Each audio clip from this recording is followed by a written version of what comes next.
Vamos a escuchar ahora a Natalia García, representante del sector público. Esa es un poco la idea cuando elegimos los y las expositoras, tener un poco la mirada desde la academia, una mirada quizás más macroeconómica también del sector público y una mirada más sectorial desde la industria, que creo que hay un consenso más o menos generalizado de que es un sector fundamental en esta transformación productiva que estamos comentando. Así que, Natalia, te escuchamos.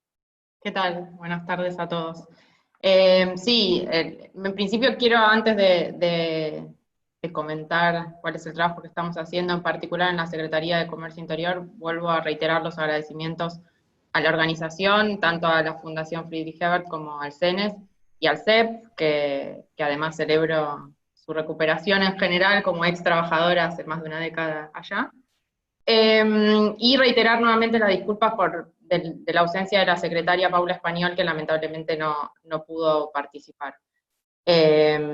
Bueno, como adelantaba Pedro, la idea es que yo pueda aportar un poco la visión del Estado y en realidad en particular el trabajo que estamos haciendo en la Secretaría de Comercio Interior del Ministerio de Desarrollo Productivo. En principio, bueno, los objetivos de gestión que planteados al inicio de esta gestión, que la verdad que empezó hace muy poco, básicamente tienen que ver con aportar a una política general de desaceleración de los precios, que es uno de los problemas principales que enfrenta la actual gestión de gobierno, monitoreando las relaciones comerciales, pero además tratando de sostener una adecuada relación entre los costos y la rentabilidad. Pero fundamentalmente uno de los principales objetivos de gestión tiene que ver con algo que ya se estuvo diciendo, estuvieron mencionando los anteriores expositores, que tiene que ver con la mejora de la competitividad de los sectores productivos, pero cuidando también el salario real de los trabajadores. Ese trabajo, digamos, nosotros lo hacemos a través de un monitoreo en seguimiento de las distintas cadenas de valor. Sucede que, bueno, al inicio, digamos, el primer problema que enfrentamos tuvo que ver con años de inflación, que ya es un problema estructural. Además de que apenas asumía la gestión tuvimos que trabajar en la restitución del IVA. Recordarán que el año pasado, entre agosto y diciembre, se eliminó el IVA de muchos productos. Procuramos recuperar también en ese sentido a precios cuidados como un programa de referencia de precios. Pero bueno, también llegó la pandemia. Nosotros tenemos una agenda nutrida que fundamentalmente busca o intenta atender a la discusión estructural de qué hacer con las cadenas productivas. Muchas de las problemáticas ya se estuvieron señalando, pero la verdad es que una pandemia que, como ya se ha dicho y como bien dijo Fernando, nos tiene a todos con mucha perplejidad, hubo que cambiar un poco las prioridades de la agenda, sin dejar de trabajar en el mediano plazo, pero atendiendo a los requerimientos más inmediatos. En ese sentido, nos toca trabajar en un contexto desconocido y que obliga a ir haciéndose camino al andar, aunque por supuesto que con mucha responsabilidad, pero con la toma de decisiones que son provisionales y que van cambiando en el tiempo. En particular, en el caso de la Secretaría de Comercio Interior, nuestro mandato fundamental en este contexto de pandemia tuvo que ver con garantizar el acceso a bienes esenciales a precios razonables. Y la verdad que ese digamos, ha sido nuestra prioridad y el equipo de la Secretaría estuvo muy fuertemente trabajando en esto. Y de hecho, llevamos ya casi 3 meses de aislamiento, y a pesar de ciertas dificultades que por supuesto han existido asociadas a la restricción de la circulación, no hubo grandes problemas de abastecimiento. En efecto, los bienes esenciales estuvieron muy bien abastecidos, y esto es producto del trabajo, por supuesto que no solo de la Secretaría, sino un trabajo articulado que hemos ido haciendo desde el Ministerio, con otros ministerios, pero también con el sector privado, digamos. Hemos trabajado y trabajamos diariamente con los comercios, con los fabricantes, con las empresas de logística, que han sido un motor muy importante también en que este abastecimiento pueda seguir sosteniéndose, y bueno, y por supuesto con otros organismos públicos. Además del desafío que supuso para el propio Estado tener que empezar a trabajar bajo una nueva modalidad, digamos. Insisto, esto es algo que nos pasa a todos, pero lo cierto es que el Estado, a diferencia del sector privado, no estaba acostumbrado a trabajar. Por ejemplo, el teletrabajo no era una práctica muy difundida, entonces tuvimos ese desafío adicional de poder trabajar en este contexto. Por suerte, la verdad que está funcionando muy bien.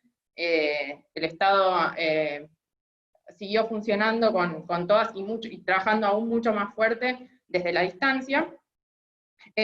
Así que bueno, digamos, en este contexto, la Secretaría lo que hemos trabajado en distintas herramientas. La más importante, digamos, la más conocida, es la llamada resolución 100, o la llamada resolución de los precios máximos, que básicamente lo que hizo fue retrotraer los precios al 6 de marzo de los principales alimentos, bebidas y productos de cuidado personal y limpieza, que por supuesto no era un objetivo de gestión inicial, no es que nadie pensaba congelar los precios, sino al revés, trabajar en un sendero decreciente de precios, que inició con precios cuidados, como una política de referencia de precios, cuyo objetivo, digamos, con el objetivo de poder extender esa modalidad de trabajo hacia otros sectores. Por ejemplo, canastas escolares hemos trabajado, insumos para la construcción, en fin.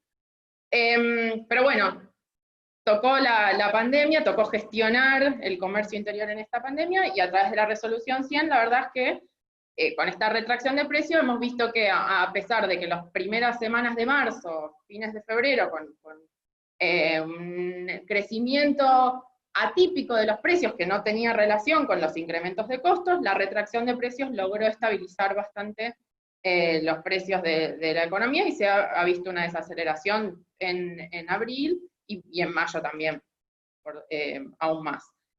Bueno, esto ha implicado que la Secretaría también haya tenido un despliegue tanto en relevamientos, fiscalizaciones y un montón de instrumentos que todos conocen, pero también como decía, en el trabajo articulado con el sector privado, ¿no? Y acá hemos trabajado, por ejemplo, en algo que se llama el compromiso social de abastecimiento, que también tiene es como esta idea general de generar referencias de precios, en particular esto es para frutas y hortalizas, y esto lo estamos trabajando con el mercado central, con los municipios, con los comercios barriales, con los supermercados, en fin. Otra de las cuestiones que hemos trabajado, digamos, en este contexto de pandemia tiene que ver con la renovación del programa Hora 12. El programa Hora 12, al igual que Precios Cuidados, yo diría que uno podría decir que es casi una política de Estado porque ha atravesado 3 gestiones de gobierno y se ha seguido renovando. Y en este caso la renovación del programa Hora 12 tuvo lugar el 1 de abril, en plena cuarentena, y bueno, se renovó por 3 meses con modificaciones. Las modificaciones que se hicieron tuvieron que ver con precisamente atender las necesidades del momento. Se amplió la cobertura a bienes esenciales, alimentos, bebidas y productos de higiene personal y limpieza, así como medicamentos. Eran rubros que no formaban parte del programa original y que por supuesto en un contexto, no sé si llamarlo normal, no serían los objetivos de un programa de estímulo. Sin embargo, en este contexto resultaba necesario poder apoyar al consumo a través de una herramienta adicional como el programa Hora 12. Además se extendió a otros rubros como equipamiento médico y maquinaria herramienta, que son sectores que además en Argentina son fundamentalmente producidos por pymes, entonces era como una medida de apoyo adicional, por supuesto que en lo acotado que se puede utilizar en este contexto. Pero además la otra cosa que se hizo fue darle un particular impulso a las compras web, que básicamente es la nueva forma de comercio, o una de las nuevas formas de comercio más extendidas en este contexto. Como creo que Victoria mencionó, digamos, uno de los cambios a los que estamos asistiendo tiene que ver con eso, con cambios en los hábitos de consumo en general y en la pandemia en particular. Bueno, en el programa se buscó darle como particular impulso a las compras web. Por supuesto, yo decía al principio, el trabajo en la pandemia, y como ya han dicho también los demás expositores, no tapa o no cubre completamente la necesidad de trabajar en una agenda de mediano plazo. Digamos, hay problemas estructurales del sector productivo argentino en general, hay problemas asociados a la cadena de comercialización que requieren ser atendidos y que en la pandemia en muchos casos se pueden agudizar, pero de ninguna manera desaparecen. De modo que, bueno, pensando un poco en el después, en qué hacer a partir de ahora, como ya se ha dicho también, y no quiero abundar, digamos, no quiero repetir, a la complejidad que tiene la salida de la crisis que ya veníamos arrastrando, se le suma la pandemia, y lo que tiene es que, como se ha mencionado, y el impacto no es ni será para todos por igual. De modo que nosotros tenemos que avanzar hacia esta discusión de cómo mejorar la competitividad de las cadenas productivas, pero siempre atendiendo aún más fuerte el cuidado de los ingresos, digamos. La erosión sobre el consumo es bastante fuerte, no en todos los sectores por igual, pero es bastante fuerte. Cuidar el salario real es central para que esto no se profundice. Entonces, bueno, ¿qué conforma esta agenda de trabajo de mediano y largo plazo? Bueno, en principio, atender a limitantes estructurales de cada sector.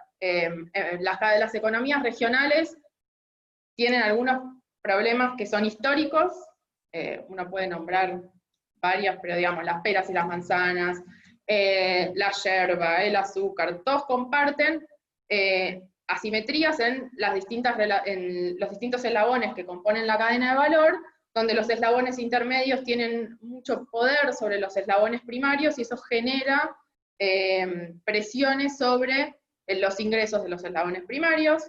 Después tenemos una agenda muy importante asociada a las cadenas tradicionales, el trigo, digamos, la cadena de trigo, harina, pan, la carne, las frutas y las hortalizas son sectores tradicionales de la estructura productiva argentina, pero que tienen un impacto muy importante en el salario real y en los ingresos y en los consumos de las y los argentinos, de modo que tenemos algunos desafíos asociados a aprovechar la competitividad e impulsar la producción de estos sectores para que tengan una salida exportable, para que pueda haber un ingreso de divisas, pero necesitamos cuidar al mismo tiempo que haya abastecimiento interno de esos productos, y que el abastecimiento interno de esos productos sea a precios razonables.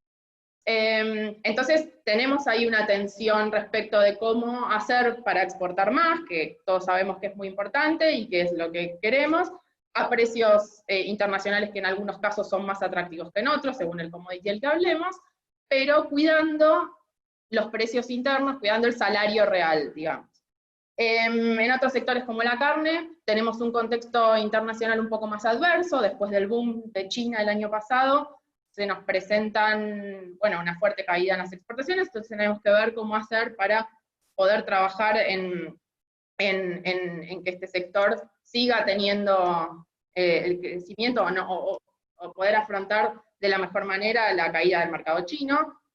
En otros sectores como el de las frutas y hortalizas, yo les contaba, estamos trabajando en el compromiso social de abastecimiento, que básicamente consiste en tener precios de referencia, pero la agenda de mediano plazo no es solo tener precios de referencia, que es una cosa muy importante y algo que hemos perdido en los últimos años con enormes niveles de inflación, sino también trabajar en transparentar la cadena de comercialización. Esto no es solo para este sector, pero en este sector es particularmente importante. Y esto lo estamos trabajando en conjunto, por supuesto, con el Mercado Central de Buenos Aires. Y después, por supuesto, están también, y me imagino que Diego hablará sobre esto también, el rol de los sectores industriales. En particular, los insumos industriales son muy importantes para la competitividad, digamos, los insumos intermedios sobre todo, son muy importantes para la competitividad de la industria en general. Y acá esto impacta tanto a los insumos de uso difundido, de siderurgia, aluminio, etcétera, que impactan sobre sectores como la metalmecánica, la automotriz, etcétera, pero también son insumos que impactan muy fuertemente sobre los alimentos y sobre alimentos, bebidas, digamos, los bienes más esenciales, donde se centra el consumo de la mayor parte de la población, y en un contexto de pandemia aún más. y de crisis post-pandemia aún más también. De modo que la agenda de trabajar en los limitantes estructurales de cada uno de estos sectores requiere de políticas específicas que durante muchos años hemos trabajado en un montón de ellas, sin embargo, hay muchos limitantes estructurales que se siguen reproduciendo. Por otro lado, otra de las cuestiones que tenemos en la agenda de trabajo de mediano plazo de la Secretaría es avanzar en la agenda de normas técnicas o reglamentos técnicos, que son políticas sectoriales muy específicas, que tienen que ver con una idea de inserción inteligente de los productos locales en un marco de estándares internacionales, digamos. Después, otro de los temas que también algo ha mencionado Victoria tiene que ver con trabajar en la reducción de los costos logísticos. Digamos, la competitividad, trabajar en la competitividad tiene un montón de aristas. Una es la productividad, y es muy importante, pero también los costos logísticos son centrales para poder mejorar la competitividad genuina de la economía y no siempre recurrir a otras variables que no la mejoran genuinamente. En ese sentido, la obra pública tiene algo importante para aportar, coincido con lo que decía Victoria. También me parece importante trabajar en la mejor gestión de la infraestructura y de los servicios logísticos existentes. Mejorar las cadenas logísticas no es solo cambiar el reparto modal de las cargas, que sería uno de los objetivos que uno podría plantear, sino también en una mejor gestión de los mecanismos existentes, de lo que en algunos autores llaman la facilitación del comercio. Digamos, ahí también hay una agenda de trabajo muy importante que está asociada, que tiene que ver con cada sector o cada cadena logística en particular. También tenemos que trabajar en algo de lo que he hecho poca mención, pero que es algo muy importante en el trabajo de la Secretaría de Comercio Interior, que tiene que ver con la defensa de los consumidores, con la educación de los consumidores.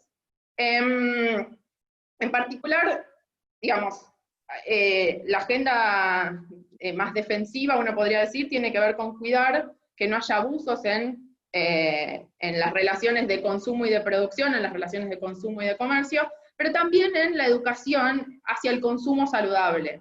En las frutas y hortalizas es uno de los ejemplos, digamos, hay distintos trabajos que se pueden hacer en ese sentido. Y después, otro de los desafíos que tiene todo lo que he mencionado, y lo menciono al final, pero no por eso es muy importante, no por eso no es importante, al revés, es muy importante, es incorporar la agenda de género al diseño de las políticas públicas. Y en esto hace no solo a pensar las políticas públicas con perspectiva de género, sino también en la representación que hay sobre eso, tanto en el sector productivo como en el sector público. Digamos, estamos también en un momento muy particular y de mucha revolución en ese sentido, pero digamos, es algo que debemos incorporar, que es muy importante que incorporemos. Nos pasa a diario que nosotros en nuestro trabajo en la Secretaría tenemos reuniones constantes con el sector privado, y bueno, precisamente una de las exigencias que la Secretaría siempre hace es que haya presencia de mujeres, que es muy importante, porque además, digamos, no es solo un objetivo que tiene que ser, digamos, mejor, digamos, la agenda de género que llevan el Ministerio de las Mujeres, sino también desde otros ámbitos como la Secretaría de Comercio Interior, pedir que en las discusiones puedan participar mujeres y que el sector privado dé lugar a las mujeres en esas discusiones. Finalmente, y ya cierro para no extenderme, menciono algunos instrumentos más que tenemos en la Secretaría y que sobre los que trabajamos. Digamos, la forma en la que llevamos adelante este trabajo tiene que ver con monitoreo constante de precios, obviamente, pero fundamentalmente también de las estructuras de costos, de la producción, del abastecimiento. Esto lo hacemos en diálogo constante con el sector privado, tenemos reuniones todos los días, muchas reuniones diarias en la Secretaría, por videoconferencia y algunas presenciales, con el sector privado. Estamos trabajando en una revisión de los reglamentos técnicos existentes, y también trabajando en propuesta de nuevos. La idea es que, digamos, este instrumento forme parte aún más fuertemente de la política industrial. Después también tenemos como instrumento de defensa de la competencia, la Comisión de Defensa de la Competencia forma parte de la Secretaría de Comercio Interior, y bueno, por supuesto, la defensa de las y los consumidores, que en particular la lleva adelante la Subsecretaría de Acciones, y en estos días ha estado muy presente en los medios por distintas actuaciones que ha tenido, no solo a partir de las denuncias de los consumidores, sino con la propia actuación de oficio. Pero bueno, los desafíos que tenemos por delante, como se ha dicho, son muchos. Es gestionar en el marco de la pandemia y atender los limitantes estructurales que tienen las cadenas de valor. Estamos trabajando activamente en eso. Por supuesto, el contexto y hacer proyecciones de cómo eso va a ir en el tiempo es un poco difícil. Como ha dicho antes Fernando, estamos trabajando en una completa perplejidad. La agenda es esto, los instrumentos son estos que estamos. Veremos a ver qué nos depara el contexto internacional, la coyuntura macroeconómica, etc. Y bueno, básicamente este era un poco lo que quería comentarles del trabajo que hacemos. Bueno, muchas gracias, Natalia. Cualquier cosa se puede profundizar con las preguntas, pero les pido que respetemos el tiempo de los 15 minutos. Diego Kovacs, que estaba bueno, con una agenda apretada y que de hecho se tuvo que escapar de una reunión, pero te agradezco, Diego, que hayas podido asistir, aunque sea un ratito, para hablar. Te pido si podés prender la cámara para que te veamos, y ya te dejo la palabra. Diego Kovacs, economista jefe de la UIA. ¿Qué tal? Buenas tardes, perdón, pero estoy con mala señal, así que paro el video, no es por la peluquería, que todavía no se habilitaron, pero sino porque estoy con un poco más de la señal, así me escuchan bien. Primero, voy a intentar ser rápido, lamento, un placer compartir este panel, lamento no poder estar, porque estoy justo con un tema de agenda medio urgente, así que quería dejar algunas reflexiones, agradecer que me hayan invitado, felicitar al CEP por esta iniciativa y la Fundación Eber, la verdad que felicitar a Daniel, a todo el equipo de CEP por lo que están haciendo y la verdad todo lo que está aportando en materia de diagnóstico de política pública. Yo simplemente quería dejar 3 reflexiones y después me quedo abierto, intermitente para el debate, que me parece lo más rico. La primera es que estamos obviamente atravesando una crisis sin precedentes, digo, comparado los números con lo que ocurrió en el 2009, la verdad que la caída de la actividad a nivel global y regional es mucho más importante. Estamos hablando de unas proyecciones de una caída del PIB mundial del 6%, contra el 2009 que fue un poquito menos del 0,1%, casi todos los países en recesión, un comercio internacional que la propia OMC dice que puede caer hasta casi un 25%, en el 2009 ha caído solamente 10%. China, si ustedes se acuerdan, en la crisis financiera con epicentro en Europa y Estados Unidos, en el 2009 creció 9%, este año algunas proyecciones dicen que China va a caer casi el 3%, y ni hablar Brasil, que se proyecta una caída del 7% cuando en la crisis de hace 10 años había caído poco más de medio punto. Entonces, estamos hablando de una crisis sin precedentes, que no sale desde el seno del sistema económico, sino porque es un tema vinculado a la salud, por cuanto las respuestas tienen que ser originales y creativas. A diferencia, como ya saben todos ustedes, de una economía de guerra, acá hay un problema de oferta, pero también de demanda. Digo, estamos en el medio de la transición de la crisis sanitaria. En la guerra la característica es que durante la guerra la economía ocupaba el pleno empleo, y en todo caso la crisis vino después de la guerra, en la reconstrucción. Esta crisis tiene la particularidad que hay que cuidar la oferta, cuidar las empresas que generan empleo, porque también hay que tener políticas de demanda para sostener el ingreso de aquellos sectores, en particular América Latina, los sectores informales,